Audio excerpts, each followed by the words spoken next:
world, welcome to the first ever edition of Metal Insider TV. I'm here on the streets of New Haven, Connecticut, outside of the world famous Toad's Place. Standing to my immediate left is Martyn from Orange Goblin. What's going on, man? Very well, how are you? Good. Orange Goblin. This band's got a new record out, a new live album that just came out. On tour in the States for the first time in like 8 years.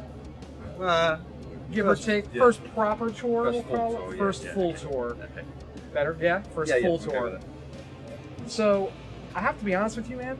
About 1.5 years ago, when I heard a new studio album was coming out, I was a little shocked because surprised. I was a little surprised because the last I had heard, you guys were on sort of a hiatus sort of type of thing. So, as far as recording new material, yeah, that was we were playing every weekend. We were still at our day jobs.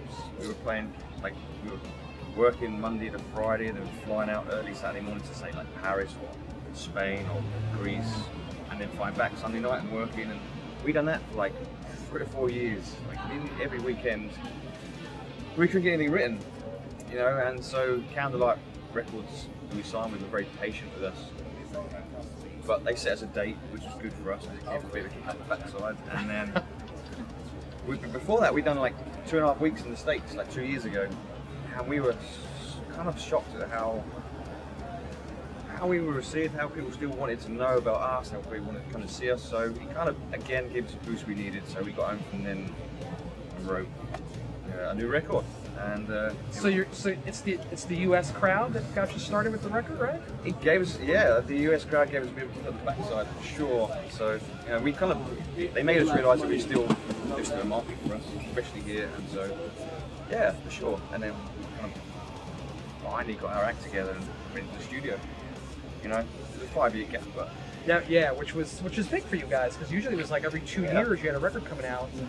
So I got a little nervous. Glad to see you guys back and you know, full bore here. So you just literally 1 year ago put out one of the best studio records I've heard in a while. I think it's one of your best efforts for sure. It's an awesome album.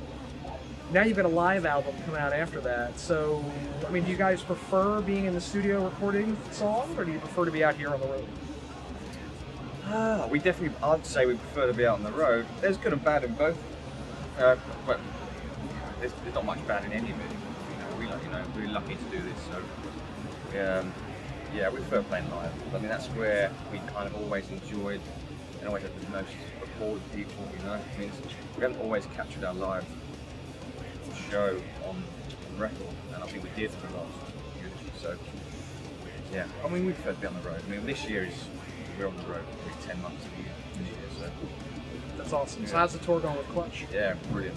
I mean, it really is. I mean, we were kind of already penciled into our own tour at this time, almost identical routing, except for the East Coast, because Clutch on the East Coast before Christmas, and they're doing it again in May without us. But we decided, well, it's the same routing. You know, it kind of makes sense if we join the two tours. And so you're saying it was the metal forces that brought you guys together, right? I think so. The metal gods that brought this tour together. Awesome. So let's talk about then what's next for Orange Goblin after you guys finish up this tour, which is almost done, right? And then we finish a week today in Boston. So there you go. So then what happens next for Orange Goblin? We have a month off because I think we're in week 12. Not this tour, but we've done like 3 weeks in the UK and Ireland. Had 4 days off and went to Australia and done the Soundwave Festival, which is incredible. Like 2.5 weeks there. We flew straight from Perth to Boston, which is a little bit of a temperature change, 40 degrees to snow. You know, so like but straight on this. So we're like in week 12. So we're having a month off in May. I think, you know, which we need to recharge. I think that's pretty important, you know. And then we're out in Europe the whole summer, and then we have a week off, and then hopefully we'll be back in the States September, October to do a headline tour. So awesome. That's the plan. That isn't cemented yet, but that's the plan. Well, it's on video now, so we're holding you to that. Oh yeah, I mean, it will happen. It just isn't set in stone yet. Who drinks more, you guys or Clutch? That's a tough one. Because I'd say they don't. They're beer connoisseurs. They like different beers. They like European, Indian pale ales, and they like all sorts. Whereas we don't drink anything, really. So it's kind of a tough one. We'll drink more, but they'll drink sensibly and drink properly. So they might smoke. That's the thing. Well, we got a contact high downstairs, I'm not going to lie. So, and now, this question was actually posed to me by somebody who knew I was coming down here to talk to you guys. I think I know the answer to it, but I'm going to throw it out there anyway. The name Orange Goblin. Orange is not really a metal color, except for like Halloween time. So why not like Black Goblin, Red Goblin, just Goblin? Yeah. So where'd the name come from?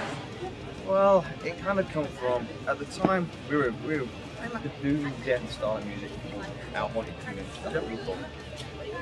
And we kind of pulled that still, but veering away. The music we listened to 70s rock bands, 70s rock and then we got Chris joined the band and became a drummer, and we decided to change the name to coincide with that, so we had a fresh start.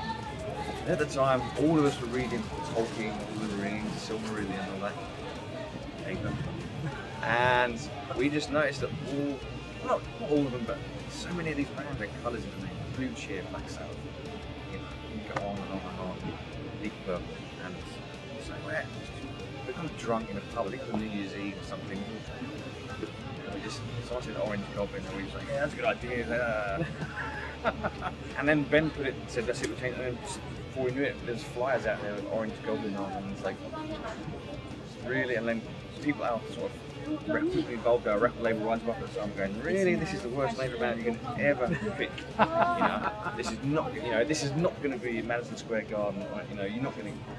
And I was like, well, no, but we're not going to. You know, what's the likelihood of us playing there anyway? So we just went with it. We're kind of resigned to the fact that it's the most ridiculous band, one of the most ridiculous band names ever. But to your point, it's different and people remember it. Right, and now you're part of this sort of rainbow coalition of awesome rock bands, right? Yeah. Black Sabbath and Blue Cheer Red and Deep Fang. Purple, Red Fang and Orange Goblin. We're gonna, you know what? I'm gonna have my kids draw up a rainbow graph of metal, and these guys are gonna be on it. That's cool. This is Martyn. This is Orange Goblin. Pick up the new live album. It's out on Candlelight now. Pick up Eulogy for the Damned if you don't have it already. If you don't, you're a poser. And go see these guys at a club near you. Check them out, Orange Goblin, Metal Insider TV.